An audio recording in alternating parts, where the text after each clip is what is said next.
Merci, Madame la maire. Je souhaite intervenir sur trois rapports qui sont liés, évidemment. C'est le tout premier, le 101, puis le 102 et le 109. Sur le 101, c'est votre manière de dire les choses habituellement. Vous parlez de maintien global des taux fiscaux. Nous vous avons dit à plusieurs reprises que ce n'est pas forcément un soulagement pour les ménages aixois, puisque, on va le voir plus loin, il y a des augmentations indirectes pour les tarifs et les droits divers. Mais on y reviendra, j'y reviendrai tout à l'heure. Sur le budget primitif, c'est un petit peu ce qui ressort également de l'intervention de Gérard Barboulet. On peut avoir l'impression qu'on reconduit d'année en année des données quasi immuables, à part les modifications, effectivement, l'évolution à la fois des institutions, d'une politique gouvernementale, voire d'une intégration à la métropole. Il y a bien donc quelques variations, mais à mes yeux, stricto sensu, sur le budget lui-même, ces variations ne sont pas significatives d'un changement de politique. Donc c'est plutôt ça, mon regard sur le budget, parce que je pense qu'un changement de politique aurait peut-être pris en compte un peu mieux des attentes et des besoins de nos concitoyens. Il n'y a pas de rééquilibrage précisément en la faveur, notamment, peut-être on en parlera plus tard dans la journée, sur les quartiers, puisqu'il y a quand même beaucoup d'investissements et d'initiatives qui concernent plutôt le centre-ville, élargi jusqu'à Saint-Just-Mirabeau, jusque-là. Gérard Barboulet, d'ailleurs, il l'a dit tout à l'heure aussi, et nous l'avait indiqué en commission des finances, que les budgets 2019-2020 seront un petit peu à l'image de ce budget de cette année. Alors, j'anticipe, mais je pense que là, on pourrait presque parler d'un certain surplace en termes de budget. Je relève que chaque année, vous trouvez des moyens de ne pas tomber dans le rouge. Alors, ça peut paraître satisfecit, mais je m'explique. Selon votre méthode, les années précédentes, vous avez recouru massivement à des cessions. Je parle des ventes d'immeubles communaux, par exemple, pour alimenter le budget. L'an dernier, vous aviez tenté de céder des parkings, espérant une recette de 13 millions d'euros par an, soit 65 sur 5 ans, mais l'opération n'a pas réussi, j'allais dire à rater, mais enfin bon, on va être un peu courtois, n'a pas réussi. Cette année, vous poursuivez cette démarche du coup par coup avec les fameux 14 millions obtenus dans le cadre de la transaction avec la Société du Canal de Provence. Je vous avais dit lors du rapport d'orientation budgétaire que c'était, pour de l'eau, donner un peu d'air frais, mais je pense que ça n'est valable que pour une année, et par conséquent, ça ne se renouvellera pas. Il faudra trouver peut-être d'autres moyens les années suivantes. J'en viens au fonctionnement, et sans rentrer dans les détails, parce que les documents, et là aussi je m'associe au remerciement de Gérard pour l'ensemble des personnels, tous services confondus, c'est vrai, nous avons cette chance. Et tout à l'heure, vous avez parlé de M. Pénicaud, que nous avons tous connu, et c'est vrai que voilà un modèle de fonctionnaire de très haute qualité, sérieux et loyal. Donc sans trop rentrer dans les détails, en recette, en fonctionnement, en recette, la fiscalité directe, selon le diagramme que vous avez produit, la fiscalité directe représente 67,5% du budget. Et les impôts indirects, qui ne sont pas tout à fait encore ce que je voudrais aborder tout à l'heure, c'est-à-dire les tarifs et droits divers, mais une enveloppe beaucoup plus globale, représente 11,2%. Cette dernière somme marque une évolution de 5,06% par rapport à 2017. Et sauf erreur de ma part, cette somme inclut les fameux tarifs et droits divers des services publics dont je dirai un mot tout à l'heure. Vous évaluez la hausse de ces tarifs globalement à 3% en moyenne.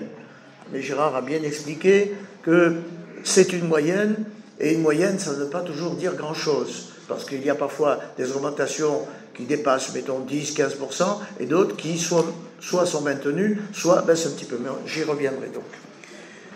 Chaque fois, donc, en regardant depuis 2014, parce que je ne pourrais pas aller beaucoup plus loin, vous avez procédé au même type d'augmentation, 3% par an. Donc, ça n'est pas exceptionnel, c'est comment dirais-je, un marronnier en quelque sorte. Hein, voilà. Mais c'est 3 fois plus que l'inflation. L'an dernier, je vous avais demandé à combien vous estimiez la recette de ces augmentations. Vous m'aviez dit entre 4 et 5 millions d'euros. Je suppose cette année, on peut dire à peu près la même chose, peut-être sous la fourchette basse de 4 millions. Et ce n'est pas rien quand on sait que quand même ce sont là les Aixois qui sont appelés à contribuer sans prise en compte du niveau différencié des revenus des ménages. Alors, j'ai une demande de précision sur le fonctionnement. Dans la rubrique « Les dépenses courantes des services », j'ai vu qu'il y a un titre de recette de 550 000 euros qui est sur la ligne « Annulation d'un titre de recette de 550 000 euros lié à un contentieux ». Je ne sais pas à quoi ça correspond, mais si on peut me l'expliquer, je serais ravi. Enfin, sans prolonger sur le budget, puisqu'on avait dit beaucoup de choses il y a un mois sur les orientations, je vous avais interrogé également au sujet du Muséum d'histoire naturelle et du planétarium. Alors j'ai cherché dans les documents du BP s'il y avait enfin l'espoir d'y trouver une inscription. Je n'ai rien trouvé. Et je pense que beaucoup d'Aixois vont continuer à être déçus là-dessus. Alors je ne sais pas si je peux enchaîner sur les tarifs et droits divers, comme ça au moins on boucle tout. Donc j'en viens précisément à ces tarifs et droits divers. J'ai quelques observations à faire.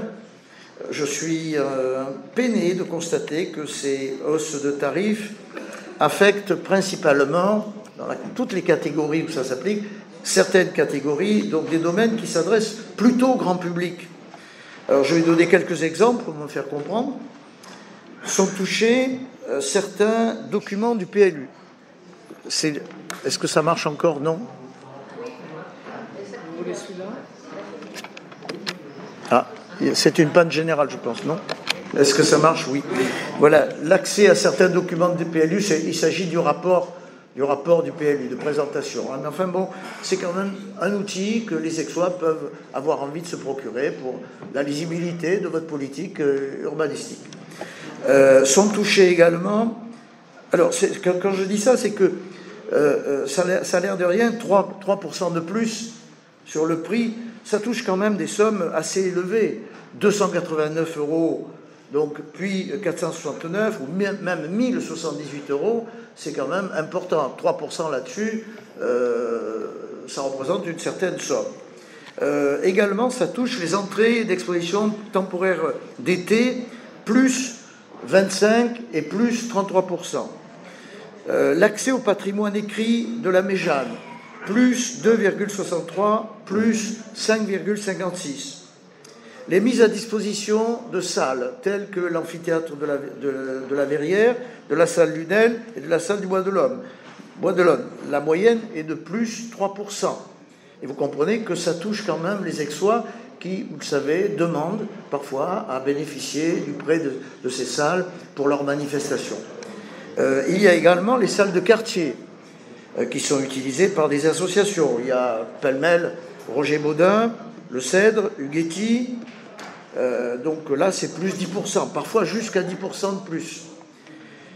Il y a de nouveau, ça va intéresser notre collègue Red Merger, il y a de nouveau une augmentation des prestations funéraires de plus de 3%, après les augmentations que j'avais qualifiées de massues de 2016. Le tout, quand même, ces augmentations de 3% touchent des prestations qui vont de 2 000 à 6 500 euros chaque. Voilà ce que je voulais vous dire sur ces 3 points.